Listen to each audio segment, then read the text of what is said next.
I thought the storm was the worst thing about that night until my power suddenly went out. Then I got a text from a stranger and heard footsteps coming from my basement. What happened next? Nobody believes me. This was a Monday night.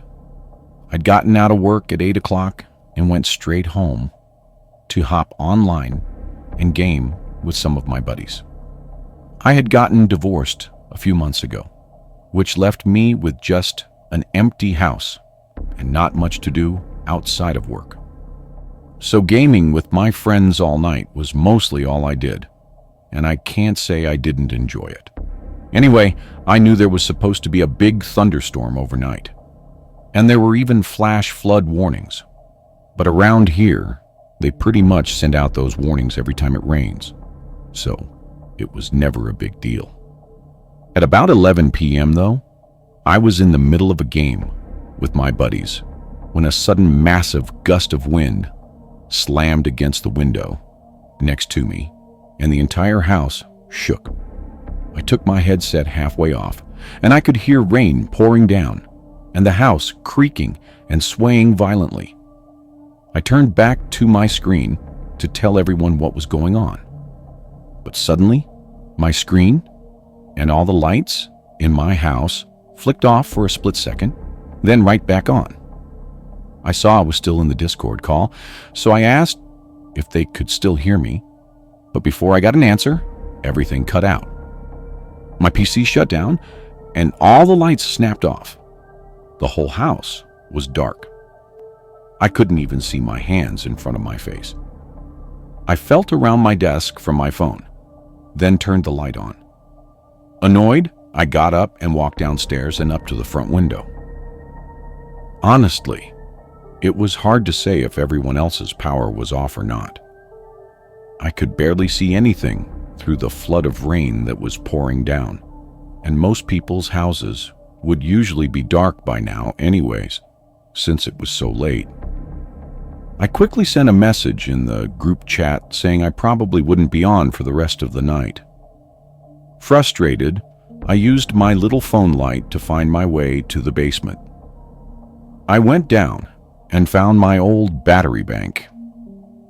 It wasn't much, but it was enough to plug a few lamps into so I could at least have some light. I grabbed it and started walking back up to the stairs when I thought I heard something behind me.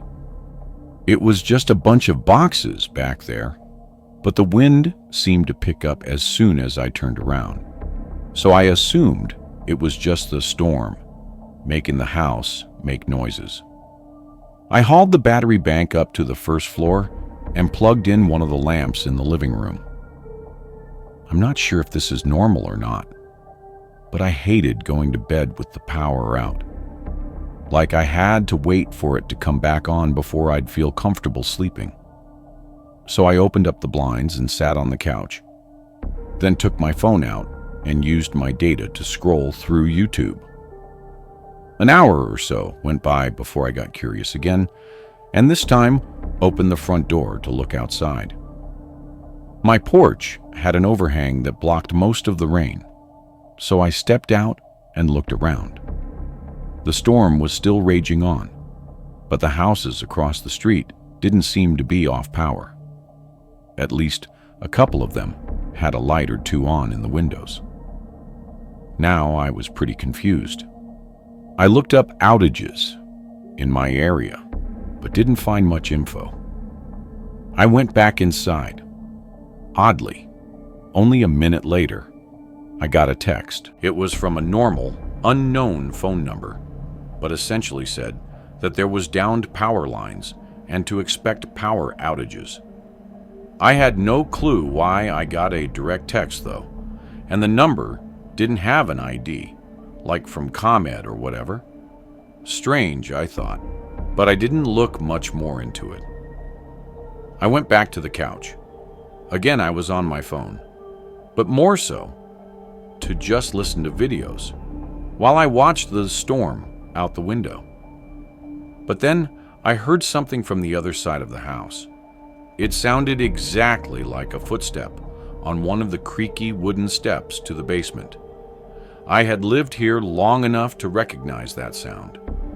I got up, but walked slowly and quietly over there, wanting to hear if it happened again. The house was so dark, and my phone light only lit up a small view in front of me. I turned the corner into the hallway and shined the light down. Nothing was there.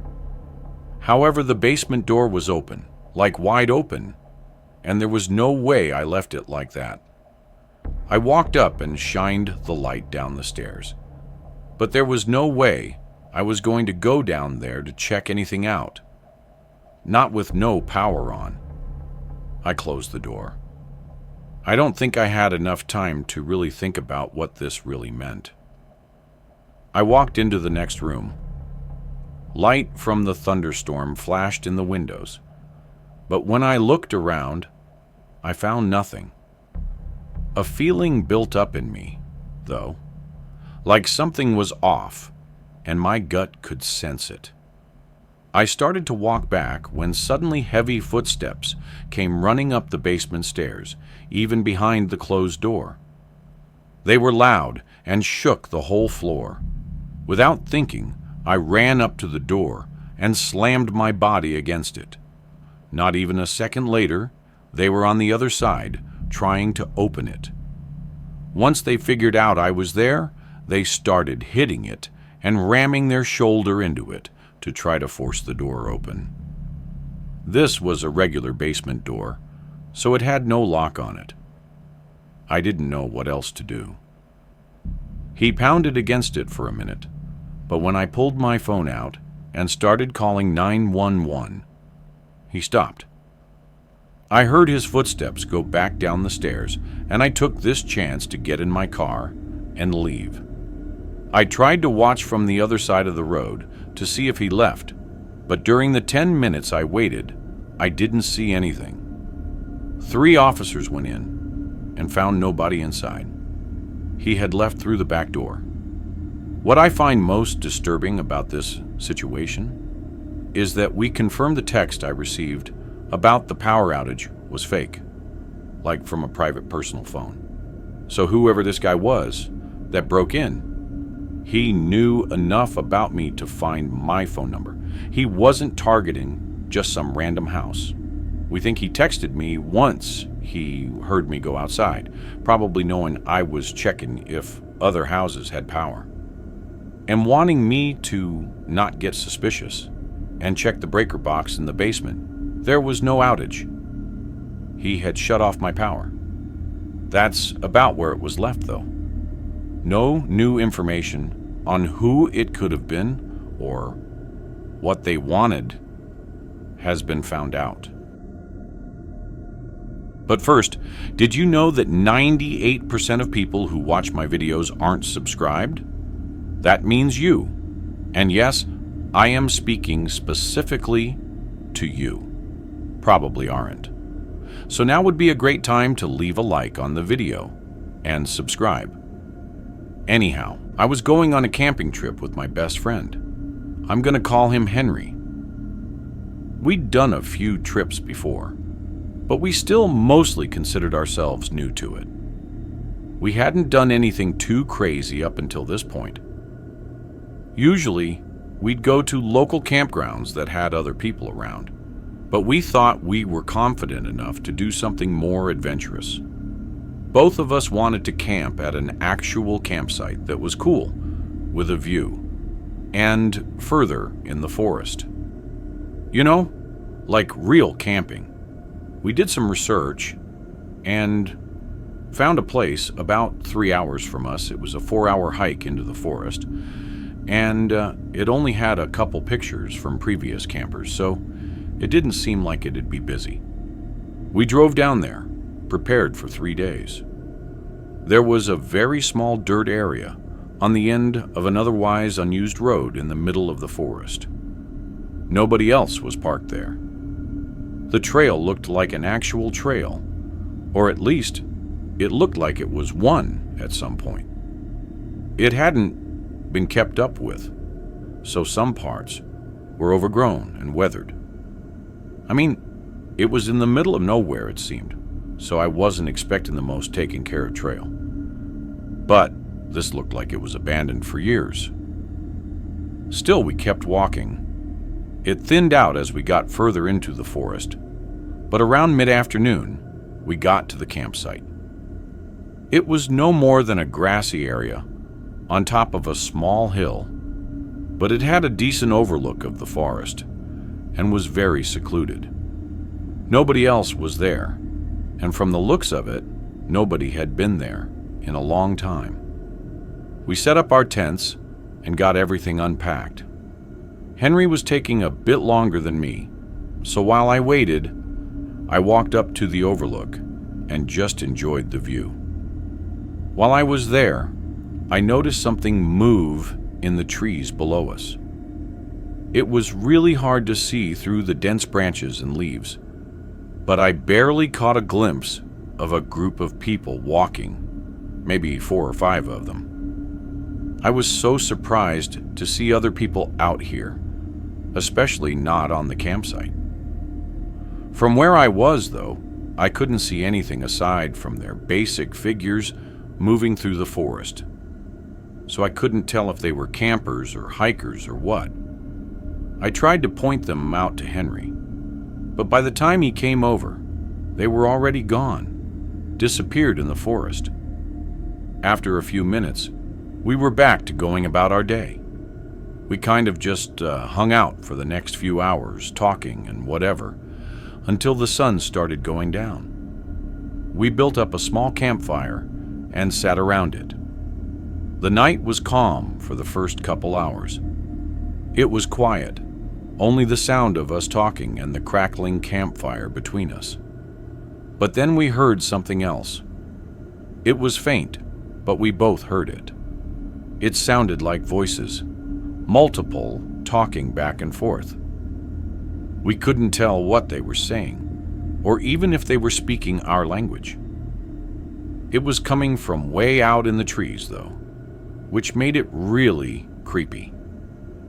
Henry and I didn't know what to do, so we just listened for a bit. But the voices didn't seem to move. They stayed in the same spot out there until they suddenly went quiet the next minute or so. It was really unnerving. We didn't hear the voices fade out or leave. They just stopped, like they were still right out there. Then there were footsteps, just one set walking toward us. A few seconds later, a man came out of the dark and into the light of our campfire. He had a distinct red baseball cap and longish, wavy black hair. His smile was wide as he walked up to us. "Either of you know where the trail is around here?" "I've been looking for a while," I said. "Yeah, and..."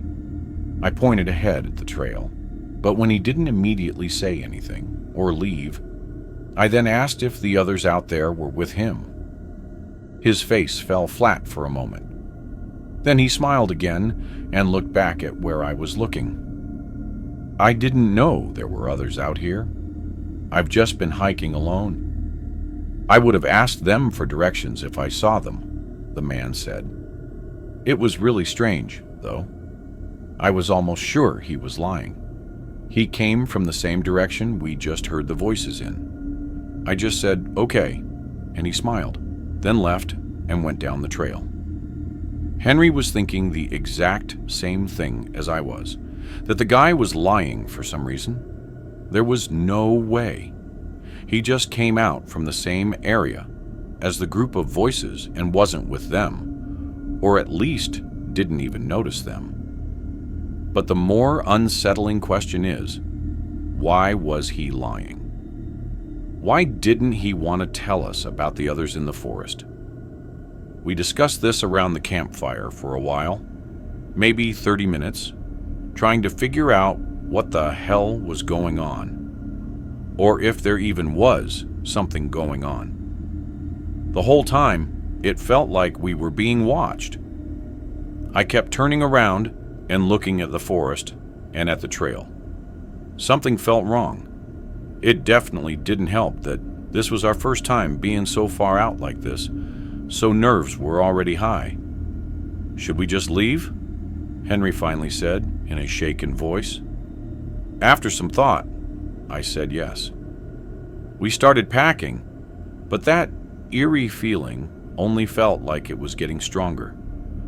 Just as we tossed our bags on our shoulders and stomped out the campfire, a single footstep crunched in the leaves behind me. We both swung our heads around. Without the fire, it was pitch black. It also felt like the woods were eerily quiet now. After a moment, my shaky hand reached into the side of my backpack and got out my flashlight. I pointed it out and clicked it on. Standing only 10 or 15 feet in front of me was that same guy from before, with the red baseball hat. He was standing in place, already looking at us, and had a blank stare. As I held the light on him, he made that same wide smile from before. In a panic, I turned off the light, and both of us sprinted to the trail. Disturbingly, I could hear multiple other footsteps chasing behind us, and some even sounding like they were running through the woods beside us. Slowly, though, they started to fade out. Eventually, it was just us two running down the dark trail. We made it back to the car unharmed. We got in and drove away. We were both pretty shaken for a while after that. Honestly, I have no idea what was going on there. Why was anyone there at all? It's been a long time since this happened, but we haven't been out camping at all. I don't know if we ever will. This was in spring of 2021. I'm a 24-year-old male, and at the time, I'd been living away from my family while I was studying at an out-of-state college. Our school had a fairly early spring break, which meant I'd get to go home and visit my family. It was about a 2-day drive to get there, and mostly through long, boring roads. I'd take the drive over flying any day, though. I left on a Tuesday morning. I actually woke up early and hit the road well before I'd planned to, so I was doing great on time. I didn't have the route really planned out, though. I just had a general idea of where I'd be making my first overnight stop at. I drove almost 10 hours straight, only stopping for food and gas. Around 8 p.m., I decided I'd done enough for today. And at the next gas station, I pulled up the map and looked for the nearest hotel I could stay at. I was in the middle of nowhere, but I knew there had to be something within 20 to 30 miles, at least. Thankfully, I found one. It wasn't too far, actually. The directions told me to go down the road behind the gas station, away from the highway. This road looked very old, and had very few street lights that didn't do much for lighting up the road, and there were no cars coming down. I drove about 5 minutes, passing through a very small, old-fashioned town, and at the end of the street was the hotel. It was a small building, just as old as all the others. I parked in the empty parking lot, then grabbed my bags and walked inside. The lights were very dim, like weirdly dim, and nobody was at the counter. As I stood there, I just looked around. It was so quiet, no kids running around, or TVs on in the lobby. It was just empty. After a minute, someone finally came walking down the back hallway, and she looked startled when she saw me. She quickly walked up to the front counter and greeted me, then got me a room for the night. I thanked her and walked down the hallway. She gave me the room all the way at the end. I unlocked it and got in. I didn't even unpack anything, really. I just sat on the small sofa and went on my phone for a while. The room wasn't very big or nice, which I wasn't expecting anyway. This was clearly just an older and smaller, probably family-run hotel. I remember just laying on my back on the sofa, scrolling through videos on my phone, and I guess falling asleep. I woke up abruptly to someone banging on the room door. I quickly sat up, shaken by how sudden and loud it was. My eyes looked over at the clock on the wall. It was 11 p.m. Concerned, I got up and walked over to the door, opening it. Nobody was there. I poked my head out and looked down the hallway.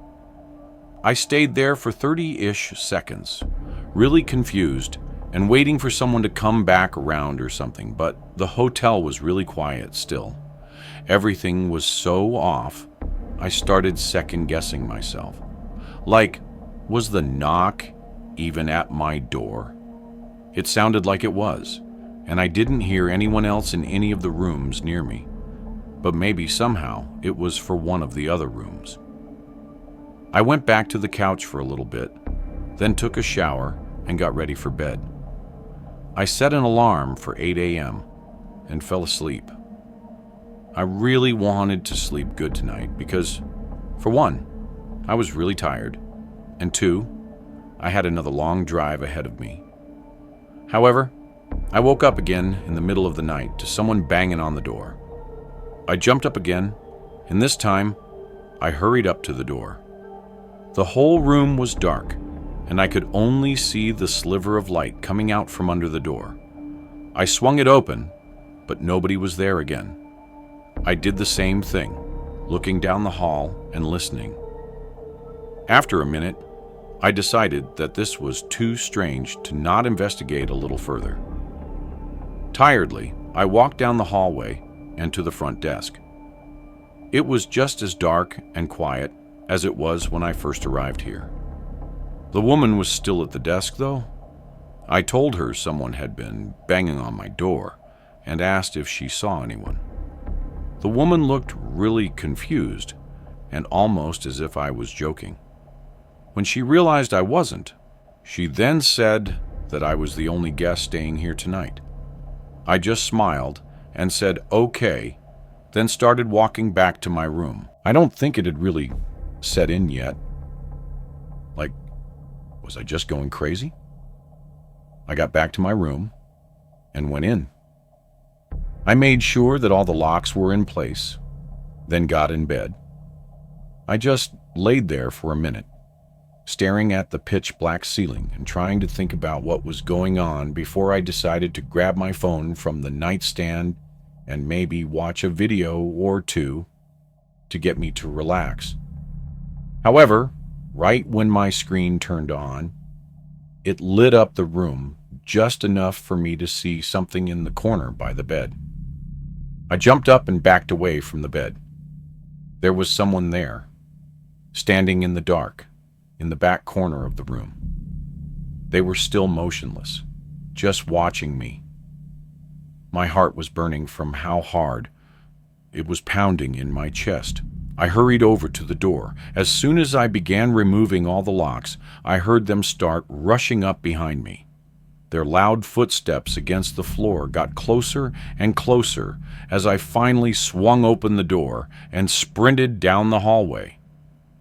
The front desk woman jumped when she saw me, but her eyes quickly darted past me. The man was running up behind me. She started calling 911, but just when the guy got into the lobby, he sprinted out the door. He didn't get into a car or anything, he just ran off. The woman explained that she had no idea who that was, and that he should not have been inside the hotel, again saying that I was the only guest checked in for the night. Police came and did a rather quick investigation. The hotel only had 2 working cameras, one in the lobby and one outside, so it wasn't all that useful. The only thing we know is that the man definitely slipped into my room while I was asking the woman about the knocking. We don't know what he wanted from me, or why he was even there at all. I got my things and left that night, obviously not wanting to stay any longer. I still have no idea what that was about, but it was definitely the most terrifying experience of my life. If you enjoyed this video, Don't forget to hit the like button and subscribe to the channel for more amazing video. Turn on the notification bell so you don't miss any updates. All right, that's it for today.